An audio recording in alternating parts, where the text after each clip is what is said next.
Basically crucial conversation एक बातचीत का ज़रिया है, ठीक है। ऐसी बातचीत जो हमने कोई बहुत क्रूशल होती है, कोई पेचीदा, कोई कॉम्प्लेक्स बात जब हमने किसी से करनी हो और वो कोई मुश्किल बंदा हो, कोई मुश्किल बात करनी हो और राइट टाइम हमें कैसे उससे बात करनी चाहिए, टाइमली इस तरह से बात करें कि अगले बंदे को बुरा भी ना लगे और हम अपना मैसेज भी दे दें और एक आर्ग्यूमेंट क्रिएट ना हो। अक्सर ऐसे ही होता है ना, जब हमने किसी से कोई क्रूशल बात करनी होती है तो एंड अप जिसका रिजल्ट होता है वो हमेशा कोई लड़ाई झगड़ा ही होता है। कोई हमने अपनी बात मनवानी होती है या हमने किसी की बात माननी होती है तो जो उसका रिजल्ट होता है वो लड़ाई ही होती है। वो इसलिए होती है क्योंकि हमने उस क्रूशल कॉन्वर्सेशन को अच्छे से हैंडल नहीं किया होता या हमें आ नहीं रहा होता कि उसको अच्छे से हैंडल क्या करना है। यहाँ पे जो हम सीखते हैं, जहाँ पे जो हम डिस्कस करते हैं वो ये होता है कि किस तरह से हमने उस बातचीत को अच्छे से हैंडल करना है, अच्छे से करवाना है। यहाँ पे जब सबकी मीटिंग्स होती हैं, फैमिली मीटिंग्स होती हैं, अक्सर औकात पेशेंट्स जो हैं वो बहुत गुस्से में आ जाते हैं और उनका थोड़ा एग्रेशन जो है वो भी बढ़ना शुरू हो जाता है। मीटिंग भी ख़राब हो जाती है और फ़ौरन से काउंसलर्स को मीटिंग जो है वो रैप अप करानी पड़ती है। क्यों? क्योंकि उस टाइम पे आप राइट स्टेट ऑफ माइंड में नहीं होते, आपको पता नहीं होता या आइडिया नहीं होता कि किस तरह से बातचीत को हैंडल करना है, इसलिए फिर आपकी मीटिंग जो है वो रैप अप करा देते हैं। यहाँ पे इसीलिए ये स्किल आपको सिखाया जाता है। हमारे मसले आते ही तब है, कम्युनिकेशन गैप बहुत ज़्यादा होता है, मिसअंडरस्टैंडिंग्स बहुत ज़्यादा डेवलप हो जाती हैं। एक बातचीत जब हमारी ख़राब होती है, उस बातचीत के ख़राब होने से मिसअंडरस्टैंडिंग्स आती हैं और जब मिसअंडरस्टैंडिंग्स आती हैं तो हमारा राब्ता बिल्कुल कट जाता है, अगले बंदे से राब्ता बिल्कुल ख़त्म हो जाता है। एक गैप आ जाता है जो कि विद टाइम गैप जो है वो बड़ा होता रहता है। उस गैप को फिल इन करने के लिए ना हम इनिशिएटिव लेते हैं और ना ही अगला बंदा इनिशिएटिव लेता है। क्यों? क्योंकि वो एक क्रूशल बात होती है, वो एक सख्त बात होती है, एक पेचीदा बात होती है जिसको हमें नहीं पता होता कि हमने हैंडल कैसे करना है और अगले बंदे को भी नहीं पता होता। और एक ईगो सी हमारे बीच में आ जाती है इस रिलेशनशिप में कि मैंने बात नहीं की तो अगले ने भी तो बात नहीं मुझसे करने की कोशिश की तो मैं क्यों करूँ। तो हमारा एक चिम ब्रेन एक्टिव हो जाता है उस टाइम पर, जिसकी वजह से फिर हम बातचीत सही से कर नहीं पाते हैं। फर्स्ट प्रिंसिपल जो क्रूशल कॉन्वर्सेशन का जो हम डिस्कस कर चुके हैं वो ये एक फ्रेज है, start with the heart. Basically इसका मतलब होता है कि अपने ऊपर काम पहले किया जाए और फिर अगले की बाद में सोची जाए। लेकिन एम्पैथेटिक अवेयरनेस आना is not a easy thing. कोई इतनी आसानी से अपने आप को एम्पैथेटिक नहीं बना लेता। बहुत मुश्किल होता है कि एम्पैथी को अपनी लाइफ में और अपनी कन्वर्सेशंस में लेकर आना, इट्स वेरी हार्ड। तो इसके लिए टाइम लगता है। क्रूशल कॉन्वर्सेशन का जो पहला प्रिंसिपल है वो हमें यही कहता है कि अपने ऊपर हम पहले काम करें और फिर हम दूसरों के एक्शंस, क्योंकि हमने दूसरों के एक्शंस की रिस्पॉन्सिबिलिटी ऑन नहीं करनी। ऑल वी ऑन इज़ कि हम खुद कैसे हैं, हमारी अपनी रिस्पॉन्सिबिलिटी क्या है, हमारे एक्शंस अपने कैसे हैं, हमारे अपने बिहेवियर्स कैसे हैं, हमारा सारा ध्यान उन चीज़ों के ऊपर होता है। सेकेंड जो प्रिंसिपल है क्रूशल कॉन्वर्सेशन का वो ये है लर्न टू लुक। अब ये प्रिंसिपल हमें क्या कहता है, इसके फ्रेज से क्या समझ आती है कि what is learn to look, सही चीज़ देखना चाहिए, कि बिल्कुल सही बात है। अच्छा, अब जब भी हमने किसी क्रूशल कॉन्वर्सेशन हमने करनी है तो सबसे पहले हम दो चीज़ें देखते हैं कि उस कॉन्वर्सेशन का कंटेंट और कंडीशन कैसे है, मतलब हालात कैसे हैं और वाक़यात कैसे हैं, जो हम ये सब चीज़ें देखते हैं। फॉर एग्जांपल, जब आपने अपने पेरेंट्स से अपनी कोई बात मनवानी हो या कोई अपनी डिमांड सामने रखनी हो तो आप सबसे पहले क्या देखते हैं, उनका मूड। कि आज उनका मूड अच्छा है तो ये बात कर लेता हूँ, क्योंकि हो सकता है वो मेरी बात मान जाए। अच्छे मूड में तो मुझे इतनी बहस नहीं करेंगे, इतनी ज़्यादा डांट नहीं पड़ेगी, मैं हैंडल कर लूँगा। ऐसा ही होता है ना, मतलब हम उनकी पहले कंडीशन देख रहे होते हैं, उनका मूड देख रहे होते हैं कि वो किस मूड से ऑपरेट कर रहे हैं और फिर जाके हम अपनी डिमांड उनके सामने रखते हैं। इसका फ़ायदा क्या होता है कि जब हम कंडीशंस को देख लेते हैं तो फिर एंड अप क्या होता है कि हमारी ईजिली बात मानी जाती है, या थोड़ा सा हम उनको इंसिस्ट करते हैं जब पेरेंट्स को, तो हम हमारी बात मान लेते हैं। ऐसा ही होता है ना।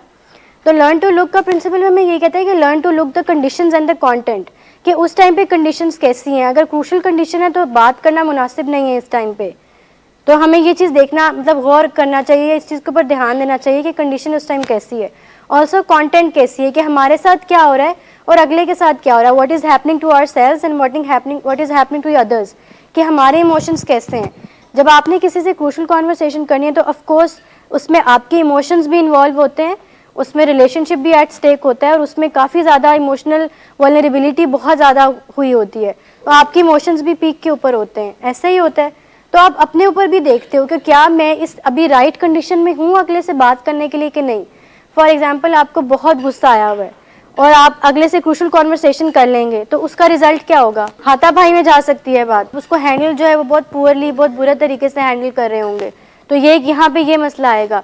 तो ये हमें लर्न टू लुक का जो प्रिंसिपल ये कहता है कि अपनी कंडीशंस को देखें हम, हमारा कंटेंट कैसा है, हमारे मूड का कंटेंट कैसा है, हमारे बिहेवियर का कंटेंट कैसा है, इस चीज़ के ऊपर देखना, इस चीज़ के ऊपर लुक करना इज़ वेरी इंपॉर्टेंट।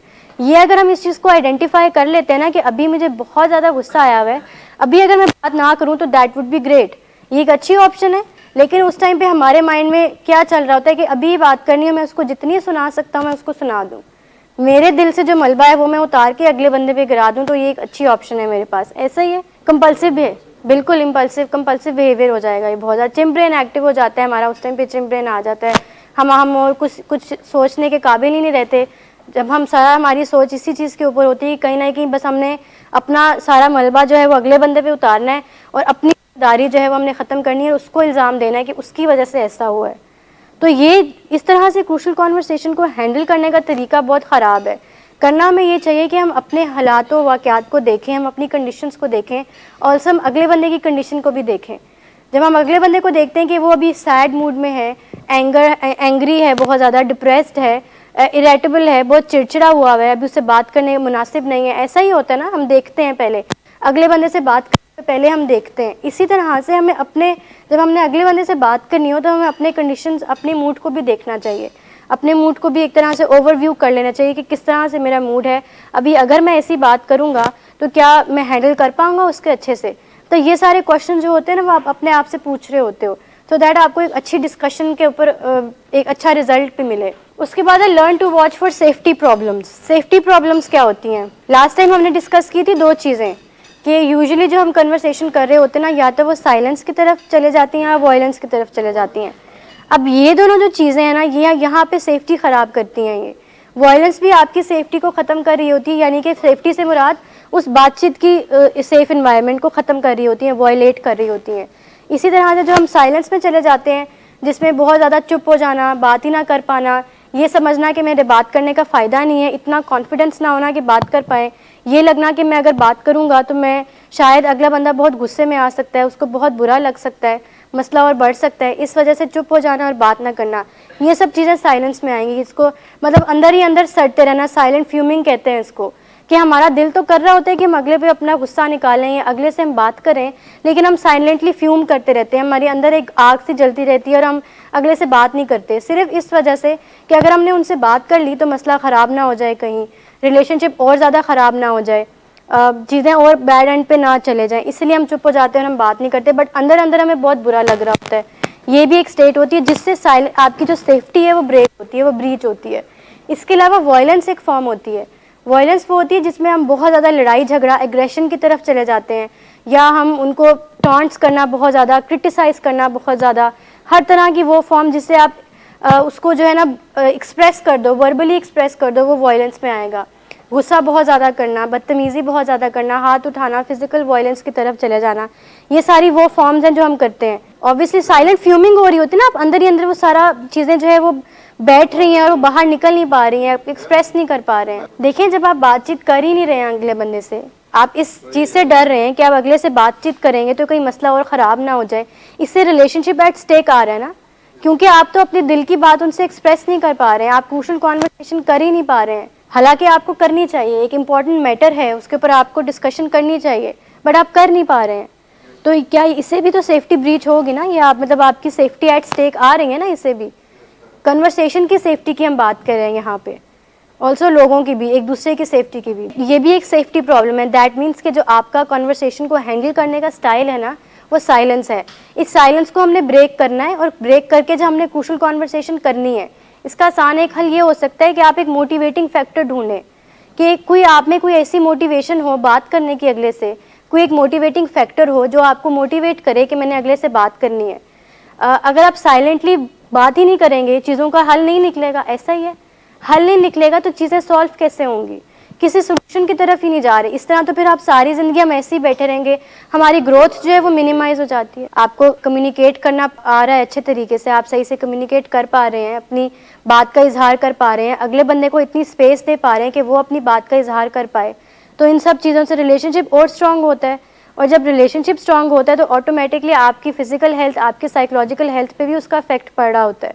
जब आपकी साइकोलॉजिकल हेल्थ पे उसका इफेक्ट पड़ रहा होता है तो चीज़ें काफ़ी अच्छी जा रही होती है, अब नज़र आ रहा होता है, प्रोमिनेंट हो रहा होता है आपके, अब आप अपनी लाइफ में सेटिस्फाइड हैं, आप अच्छे नोट पे जो है वो आपकी लाइफ चल रही है। हम उनको ये समझाएंगे या उनको ये काउंसल या ये गाइडेंस दे सकते हैं कि जब तक बातचीत नहीं करेंगे तो बातचीत से फिर मसला तो हल नहीं होगा, मसला तो वहीं का वहीं है ना उनका। जो एक इंसान जो डिप्रेस है, वो डिप्रेशन में है इस टाइम, क्या बातचीत ना करने से मसला हल हो रहा है?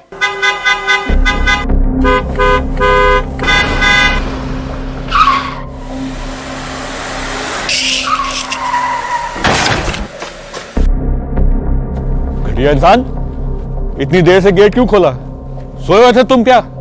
सर मैंने तो मिनट भी बकवास नहीं ना कर तुम मेरे साथ। क्या कर रहे हैं आप? अब्बा जी घर पे हैं, नशे में गालियां दे रहे हैं। खुदारा होश में आए, क्या हो गया आपको? होश में कैसे आऊं? सारा किया धरा इन्हीं का तो है। शराब नोशी की वजह किरदार की खराबी नहीं, मूड की खराबी है। शराब नोशी कभी भी नशे की बीमारी में बदल सकती है।